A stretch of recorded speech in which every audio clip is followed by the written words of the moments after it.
උණේ හෙම්බිරිස්සාව හැදෙලා ගොඩක් අමාරුවෙන් ඔයා ඉන්නේ. එහෙනම් ඉක්මනට ෆාමසියට ගිහිල්ලා ඇන්ටිබයොටික් මොන හරි අරගන්නද? එපා. ඔයා කරන ලොකු වැරද්දක් තමයි ඒක. මොකද මේ වෙන විට ලෝකයේ තියෙන ප්‍රධානම ගැටලුවක් තමයි ඇන්ටිබයොටික් රෙසිස්ටන්ස්. එහෙම නැත්නම් මේ බැක්ටීරියාවන් වර්තමානයේ තියෙන ප්‍රතිජීවක රාශියකට ප්‍රතිරෝධී වීම.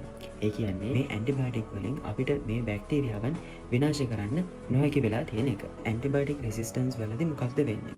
මේකෙදී විවිධ බැක්ටීරියාවන් මේ අපි පාවිච්චි කරන ඇන්ටිබයොටික්ස් වලට එරෙහිව එයාලා විසින්ම විවිධ අනුවර්තනයන් ඇති කර ගන්නවා.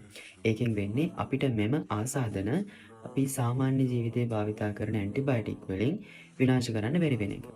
ඒකෙන් අපිට හොස්පිටල් එකේ ඉන්න කාල සීමාව වැඩි වෙනවා. ඒ වගේම දරන්න වෙන වියදම වැඩි වෙනවා. ඒ වගේම සහ මේ රෝගීන් සඳහා තියෙන ප්‍රතිකාර තත්ත්වයන් අඩුවීමක් මේකෙන් සිද්ධ වෙනවා. මේ ඇන්ටිබයොටික් රෙසිස්ටන්ස් එක හැදෙන්න බලපාන හේතු සාධක මොනවද? ප්‍රධානම කාරණාව තමයි නිසි ප්‍රෙස්ක්‍රිප්ෂන් එකක්. එහෙම නැත්නම් වෛද්‍ය අනුමැතියකින් තොරව ඇන්ටිබයොටික් අරගෙන පාවිච්චි කරනවා. ගොඩක් වෙලාවට උණ හෙම්බිරිස්සා වගේ දේවල් වෛරස් ආසාදනයන් එක තමයි එන්නේ. ඉතින් මේ වෛරස් ආසාදනයක්ද බැක්ටීරියා ආසාදනයක්ද කියලා හරියට නොදැන ඇන්ටිබයොටික් ගන්න එකෙන් ඇන්ටිබයොටික් රෙසිස්ටන්ස් එක ශීඝ්‍රයෙන් වර්ධනය වෙමින් තියෙනවා. ඒ වගේම තමයි අපි ඇන්ටිබයොටික් ගත්තොත් එහෙම ඒ ගන්න ඇන්ටිබයොටික් එක වෛද්‍යවරයා අනුමත කරන දින ගණනාව පුරාවට නිසියාකාරව හරි මාත්‍රාවන්ගෙන් එක දිගට ලබා ගන්න ඕනේ. එහෙම නැතුව අසනීපය අඩු වුණාට පස්සේ ඔයා මේ ඇන්ටිබයොටික් ගන්න එක නතර කරොත් එහෙම ඒකත් රෙසිස්ටන්ස් එක එන්න හේතුවක් වෙනවා. ඒ වගේම තමයි තව කෙනෙක්ට භාවිතා කරන්න දීපු ඇන්ටිබයොටික් ඔයා පාවිච්චි කරනවා.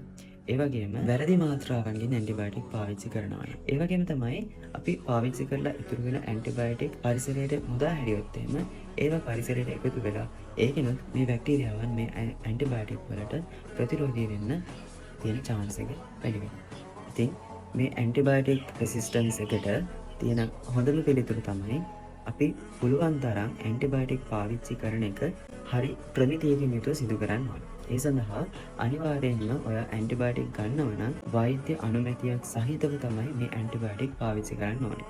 විශේෂයෙන්ම මුලින්ම අපි හැදලා තියෙන්නේ වෛරස් ආසාදනයක්ද බැක්ටීරියා ආසාදනයක් එහෙම නැත්නම් තිලීර ආසාදනයක්ද මෙන්න මේක නිසියාකාරව තහවුරු කරගෙන තමයි අපි ඇන්ටිබයොටික් පාවිච්චි කරනවා නම් පාවිච්චි කරන්න ඕනේ.